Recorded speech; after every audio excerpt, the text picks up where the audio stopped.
Let's welcome guys, Kapitbahay USA. Oh, ayan na. Hello, Kapitbahay. How you doing? Uy, kuya, nag-ano lang ako sa'yo. Thank you Sabi so ko much few for minutes lang. I coming. just wanna say hi to everyone. And syempre sa'yo, Yeah, kuya. yeah. So guys, ito na sinasabi ko si How's everyone doing? Kapitbahay. So, how about you, Ma'am Kapitbahay? Okay lang, How's, kuya. Huwag mo na ako tawaging ma'am. Nakakahiya naman sa'yo, kuya. Ikaw talaga. di ba guys, hindi ako nagkamali. She was so very jolly and very interactive. That is why I like her, you know. How's Washington State, ma'am? It's raining right now. Oh, yeah. It's Yeah, it's raining. getting cold and it's raining. And also, the holiday is coming up. Is Mm. November.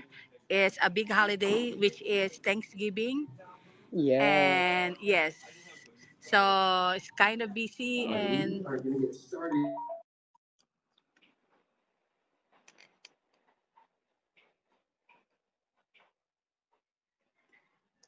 Are you in coffee break, ma'am? Yeah, yeah. Yeah, I understand, ma'am. Yeah. I know that you were in understandable. Di ba guys, napaakit ko si ma'am kapitbahay. Ito ang tunay na imported, guys. Baka akala nyo.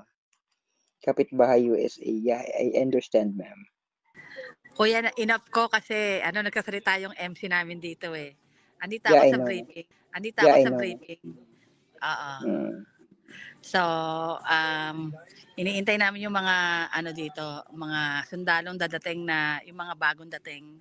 So, isa Mm. ako sa mga brief, nagbi-brief sa kanila. So, that's why. Mm.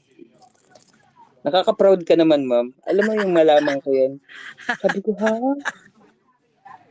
Being a part of a government, especially federal, is not a joke, ma'am.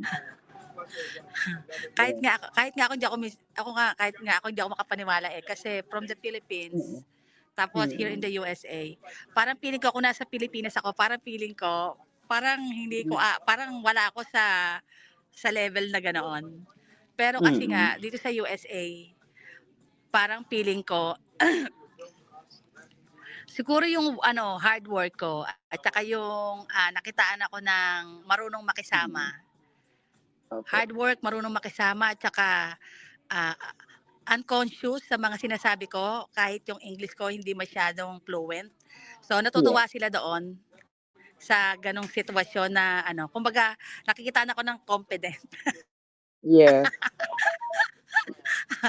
I re- Confident to talaga. tell you, ma'am, no, honestly, I really shocked that you work in federal. Actually, just working in a city, for me, it's a big deal.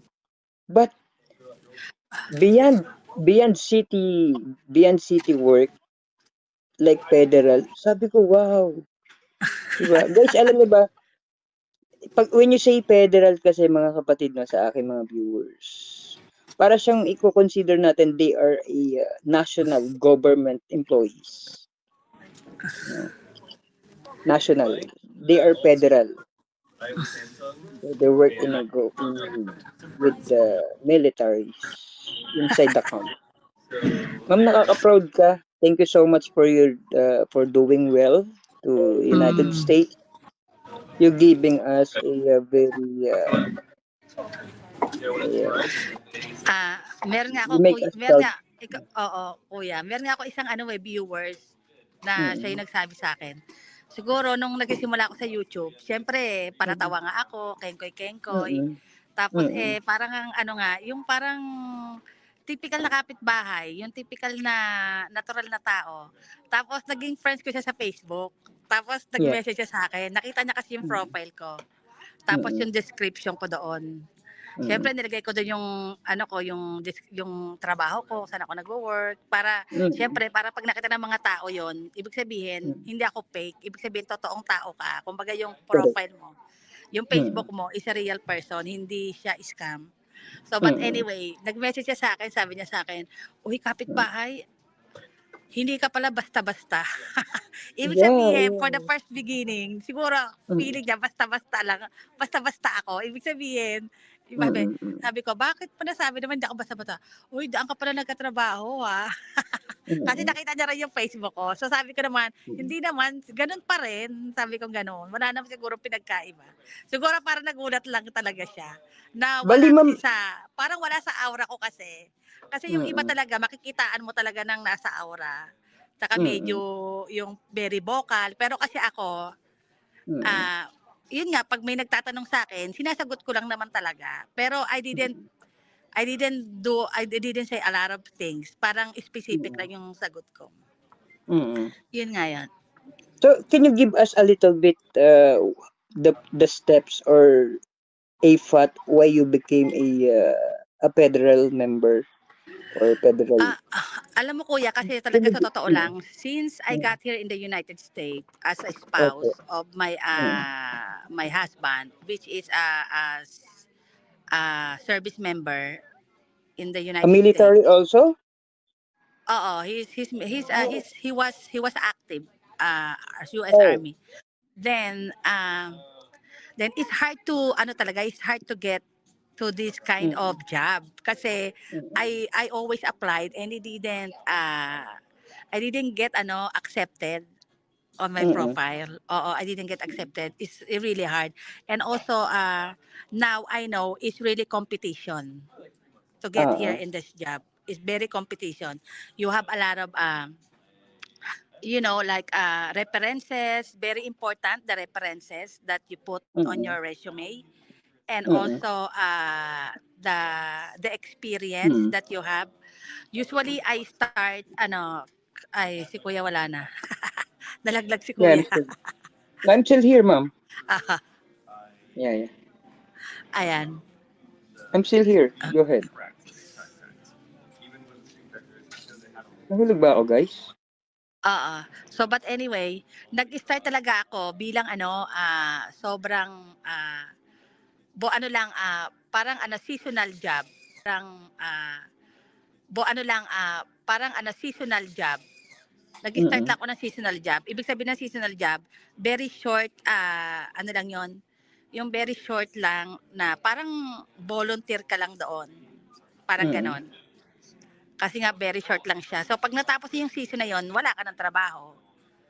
Parang ganon. So I start with that. So when I start that, so talaga nakitaan niya ako, nila ako ng sipag mm, na magtrabaho, marunong makisama, ganon. Nang galing, nakitaan ako ng galing.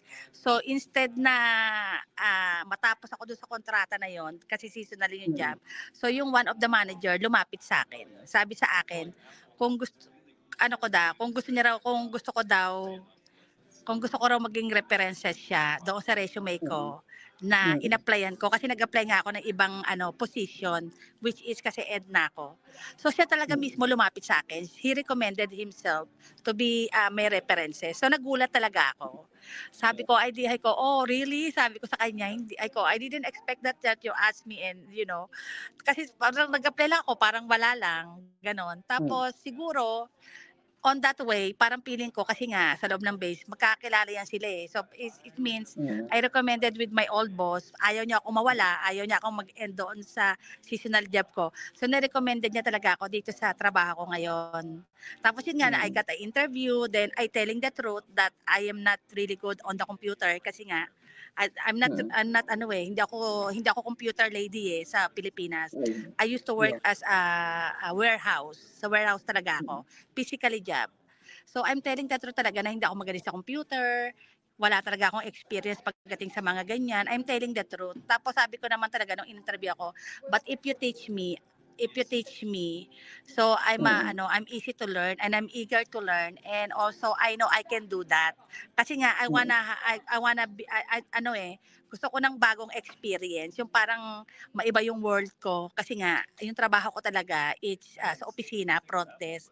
So I'm the front mm, talaga to all these itong mga natin service sa mga yung yung nagki-service dito parang ganon.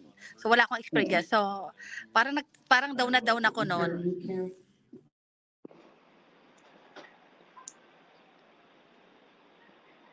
Down na down ako no'n kasi nga sabi ko, "Ay hindi ko makukuha 'tong trabaho na 'to."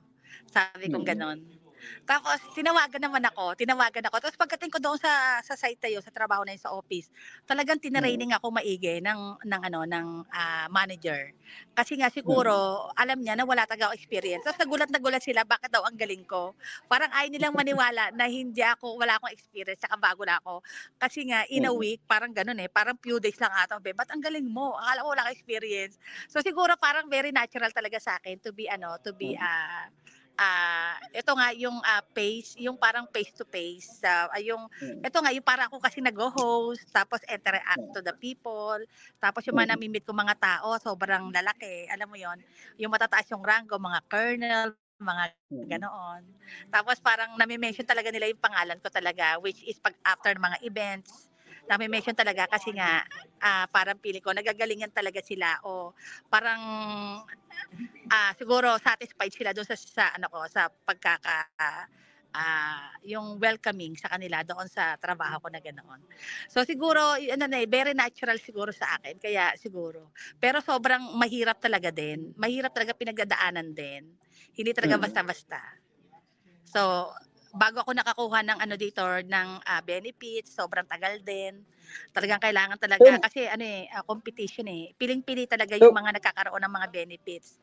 You have to so show meaning, talaga ma'am, you are your no longer passion. contractual, you are full-fledged member or full-fledged Yes, employee? yes. But before I got there, there's a lot of years Mm. and there's a lot of effort and a lot of Mm. competition and there's a lot of certification that you have to take online, the class. Mm. So, Mm. so yung boss ko nga, parang pili ko gusto niya ako maging supervisor or Mm. something like that to go up. Pero ako yung parang Mm. nag-hesitate na ayoko kasi parang feeling ko ayoko ma-stress. So ako talaga, pero talagang yung boss ko talaga, he's recommended me to take this class to go through Mm. to the top. To be the manager and making more money. Pero kasi nga nakikita ko talaga dito, sobrang may stress ako. So ayoko talaga. So parang feeling ko happy na talaga ako what I'm doing. Kasi Nakaka-proud. kumbaga nakuha ko na yung yung target ko na. Basta magkaroon lang ako ng Mm. benefits, tapos yun nga everyday may work ako. Sabi ko nga hindi ko na kailangan ng position to help this Mm. position to help this Mm. community. So I'm looking for I can be a lead Mm. without rank, sabi kong gano'n sa boss ko. So parang feeling ko happy Mm. na ako dito. Sobrang nakaka-happy talaga. Tsaka nagagawa ko pa yung mga bagay-bagay. Kasi pag supervisor ka kayo manager ka, stress yan Pag Mm. papasok pa lang ako, stress na. Pag uwi ko, iisipin ko yung trabaho ko. At least ngayon, papasok ako, pag uwi ko, wala na akong problema. Kumbaga, pag wala na ako sa trabaho, bahay na uli, YouTube. Kumbaga Mm. gusto ko magawa yung mga gusto ko pang gawin as me. Hindi lang puro trabaho. So, yun lang talaga, kuya. Pero, yung tama ka doon, mahirap talaga makarating to ito nga, dito sa ganitong trabaho talaga. Kasi, on my own experience. Pero siguro sa iba, medyo nadalian sila. Pero para sa akin, as a immigrant, talagang mahirap talaga makisabayan. Pero nakipagsabayan talaga ako. Kuya, ako lang Yeah. nag-iisang Pilipino dito sa trabaho ko. Maigi So naman, mas talagang to the maganda whole na ikaw time lang talaga, mag-isa diyan, ma'am. English talaga. I don't want to be, Saan? what I'm trying to say is mas maganda yung ikaw na lang mag-isa diyan. Kasi magkakaroon pa ng alam mo yun, ma'am? Alam mo naman mga, 'di ba? Oo, oo. Natutuwa nga Mas ako dahil maganda ikaw lang. mm. Kasi kung nagkatrabaho ako sa ospital, kasi tapos din nag-aral din ako Mm. Ang isa sa Kuya, basta ito lang masasabi ko, ma'am. ah, You making us proud being a Filipino because you work there. Thank you so much for being a group, one of the, you make us proud being a Filipino there in Washington. Kuya. Oh, pag may nakakita nga sa akin Pilipino dito, "Uy, ang ganda ng trabaho mo, ang galing mo, Mm. Parang nagagalingan sila, may nakita silang Pilipino doon na nagkatrabaho doon na Mm. nagwe-welcome. Parang natutuwa sila pag may mga Pilipino talaga na mga Eh, di sundalo, ganon. teka Tapos lang ako, ma'am, 'di ba si yung food truck diyan, 'di ba diyan siya merong food truck yung Pilipino may food truck diyan sa loob ng camp? Or you were in Tacoma, right? Oh, 'di ba guys, no? Ang sarap niyang kasama sa ano, at kung hindi lang busy yan si ma'am, si kapitbahay, yes, Ate Bing, tama. Oh, nahulog si ma'am. Oo. By the way, tayo lang dalawa nagkakwentuhan na kapitbahay. Don't worry, walang makakaalam nito. Mm. Pag ito kumalat itong ating kwentuhan, ang nagkalat niyan, kuya, sorry. Yeah, I know, yeah. I know. You were busy. You know, guys, I'm just curious before, what would be the nature of her work inside a camp of a military? So sabi ko, hindi kaya dati siyang ganito, ganyan. Sabi ko, okay, to give you, start na ako. Yes, ma'am. Opo. Thank you, kapitbahay. I love you. Thank you so much. Ayan. Walang makakaalam. Hindi naman ako naka-live. Hmm. Ito ang work ni ma'am. Yung work, nature of the work, ano, ni kapitbahay. Um, baka magkamali ako. Basta, inside the military camp siya. Siya yung isa sa mga, sabihin nating, yung mga team building. Tama ba? Stay safe and stay Pinoy heart. Sis, sabi ni Sayolet. Guys, subscribe natin sa Kapitbahay. Mostly, nagla-live siya ganitong oras. Kaso nakakabitin, 30 minutes lang, 45 minutes. Pero you will entertain by her talaga. Uh, at saka, yun nga, di ba sa inside the military camp, there were team building, siya yun. Siya yung nagli-lead what would be the next program for the military personnel. May mga pag-games, may mga ganun eh. Parang, ano bang tawag doon? What would be the specific title of your, ano ma'am? Basta ganun siya. Halimbawa, merong mga doon na nakasab. Stay safe. I thank you po for subscribing Kapitbahay USA. Based on what I heard also. So I'm just curious how this Filipino work inside a very prestigious organization, blah, blah, blah. Hindi naman sa, I'm not discriminating the, ano, no. I just thinking of, by the way, she has all the knowledge, no, and charisma. Diba? Kita niyo naman, may charisma si ma'am, diba? At saka she don't care. Yung iba natin mga kapwa Pilipino, diba? Hindi naman sa, disclaimer, hindi lahat. Kung nandun lang sila sa Amerika, iba na yung aura, iba na yung datingan, blah, blah, blah. Iba na yung the way they interact. Jobogs. Oo, ay, andito pa pala si Mami Stella. Oo. Yes, opo. Hello, Jo. Kitchen, hayaan mo na, Kap Jeno, baka confident. Yap. I know. Yeah. Thank you, Mami Stella, Golden Thunders. Masarap siyang ano, kaya kung gusto nyong medyo, yung mabago man lang yung nature ng pinanonood natin. Oo. Diba, gusto nating, basta, I can tell you what would be the exact atmosphere when Kapitbahay USA on alive all the time. You will be the one to, ay, oo nga, Jeno, tama ka. That is why you keep going to her live. Yes. She was so very interactive. And I really don't feel na, di ba, yung iba, not the same time, guys. It's not a joke to work in a federal. Totoo lang. Tutuusin, for example, Mami Estela is used to work in LA County, di ba? For example, she worked in the City Hall of LA. So, she's nakaka-proud din kung if Mommy Stella is one among of the Filipino working in a City Hall of LA. How much more, guys? Ito yung matindi. How much more, kapitbahay is working not only local. Kasi yung if you were working in a city, like for example, LA City, okay, San Francisco City, yung states, no? Ang tawag diyan is city employee, city government employee. That is local, no? It's how much more if you were working in federal. Mas malupit to. 'Di ba nakaka-proud? And syempre, yun nga, actually, a year ago, she just popped up on her live in YouTube. Yung bang dumating sa point na lagi na lang walwalan yung napapanood ko. Yung browse, browse, browse, browse, browse, browse.